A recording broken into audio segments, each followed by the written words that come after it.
name is Frank Rogers. I'm a solicitor and director of Frank Rogers Law Limited, which is a law firm dealing exclusively with driving offences. Well, when I was at school, which is a few years ago, I was doing Greek, Latin, ancient history and English at A-level. Not a lot of options there, I thought. Teaching, maybe.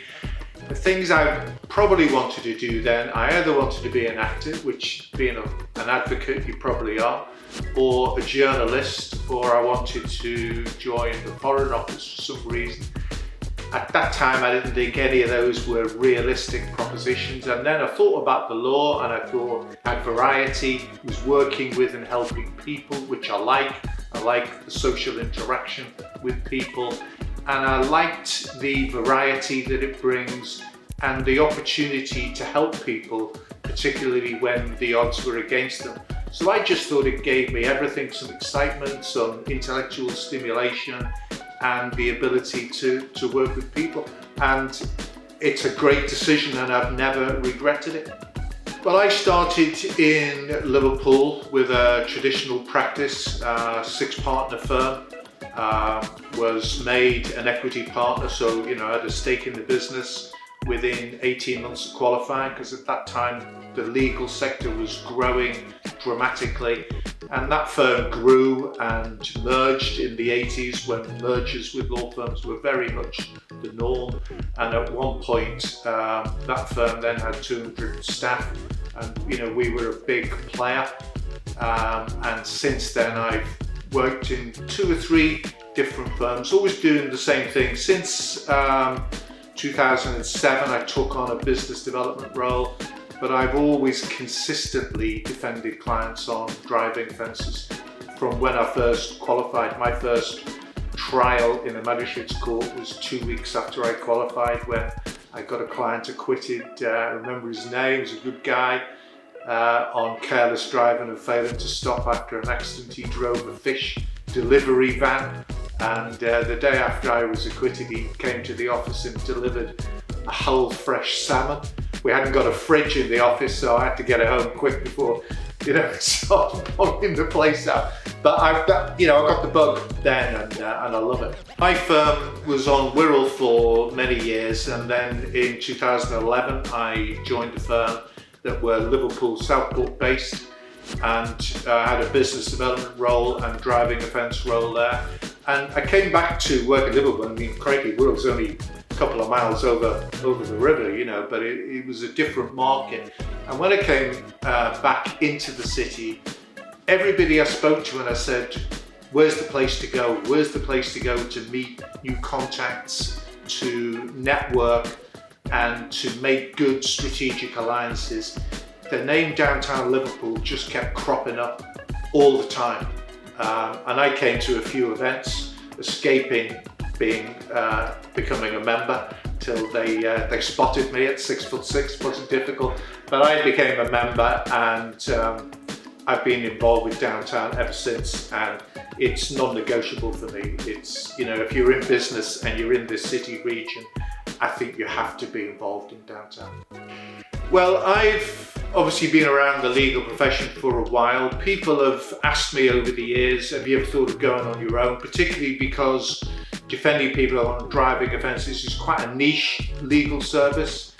There are firms that only do that. And I'd always thought, it's too much red tape, the regulatory hurdles are massive. Why do I want to do it? I liked being part of bigger law firms at the time. And I always resisted that, probably because I thought I'd been out of my comfort zone in setting up on my own. And then, turn of the year, I started thinking about it, so January 2020. And when lockdown happened, I really then started to think about it, looked into it, got a great team of people there to help me get through the regulatory process of being approved by the Solicitors Regulation Authority. Andrew Donovan, great guy who used to work for them, who got me through that.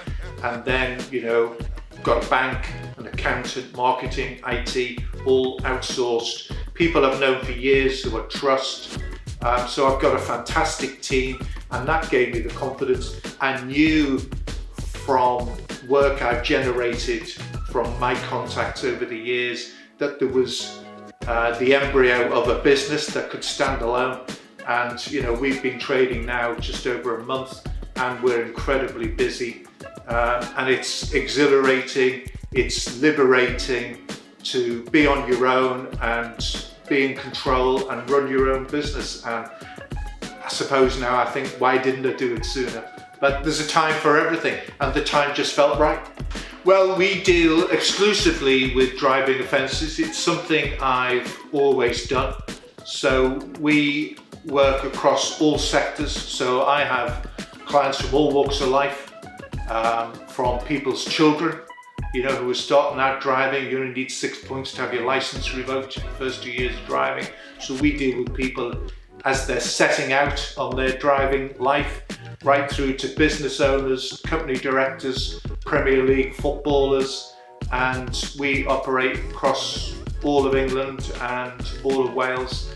And so it is a very specialist service, but because that's all I'm focusing on, gives me the opportunity to give people undiluted expertise without me having to do something of this or a bit of that or a bit of something else, so they know they're getting somebody whose sole focus is on the expertise they need. And I think that's an added strength to the business.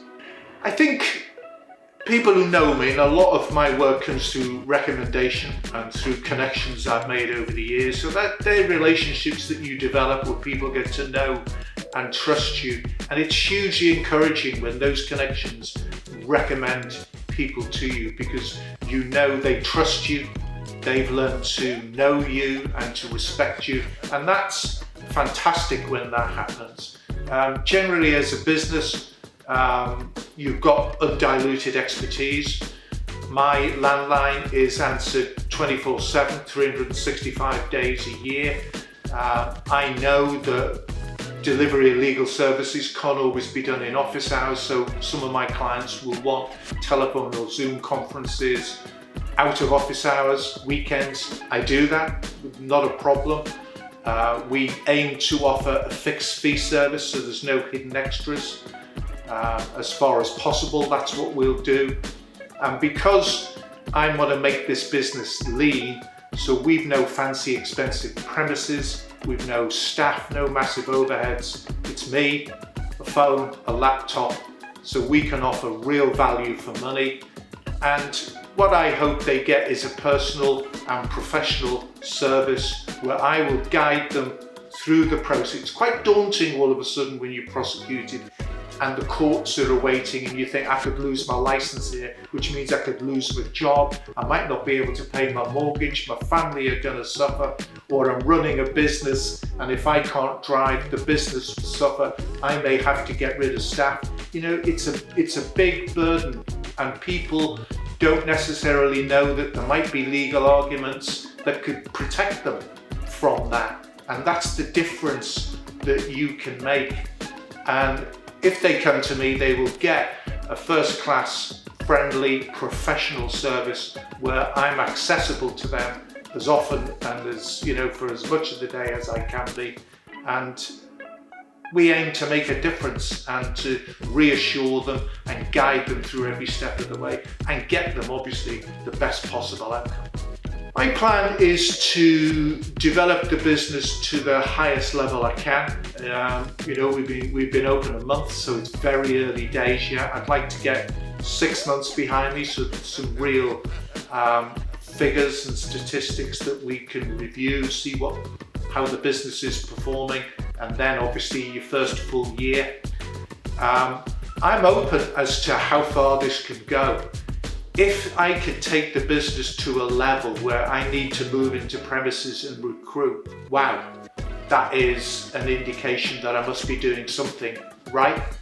And if I then develop that business to a point where it grows and becomes a major player, I'd be very happy with that, and then be happy to walk away when I feel I want to give it up, but I can't see that being anytime soon.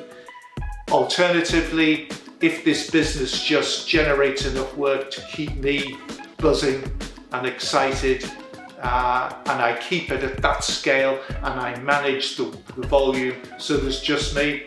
I'm happy with that too. Let's just see where this journey takes us. It's got to be professional. We aim to be accessible as much as we can, so the landline number, as I've said, it's there 24/7 every day of the year. It'll answer on 3 rings. There's nothing worse when you can't get hold of somebody. I always aim to return calls the same day, and then I'll be saying to clients early on, when's best for you? So I'll have many clients who'll say, look, I can't answer the phone or deal with things during the day. So I will have telephone conferences, weekends, 7 o'clock in the morning, I don't mind. So we aim to be accessible and to deliver a service in a way that suits the client. Fixed fees is a big thing. People are sometimes scared of lawyers, how much it's going to cost. We have fee scales on the website as we are required to do, but they're there. And at the first consultation, I will discuss that with the client. We'll work out what is required. We'll discuss a fee and agree it so that they know exactly what it's going to cost them from day one. And then we work together, and I will deliver the strategy and get them through that court process, holding their hand, every step of the way. And I think they should expect, and I think they will say afterwards that they got a personal, professional service where we go the extra mile for them and where the expertise will make a difference to the outcome. There's a number of ways. We've got a great website that a good friend of mine I've worked with for many years set up. So that's www.frankrogerslaw.co.uk. You can contact us directly through that. There's an inquiries email, there's a contact box on there. The landline number 0151 601 3743. And then, I'm on LinkedIn. LinkedIn's a big part of my business strategy. A lot of my work comes through direct contact on LinkedIn. So all sorts of ways, but there's many ways people can get hold of me, and none of those ways will not work.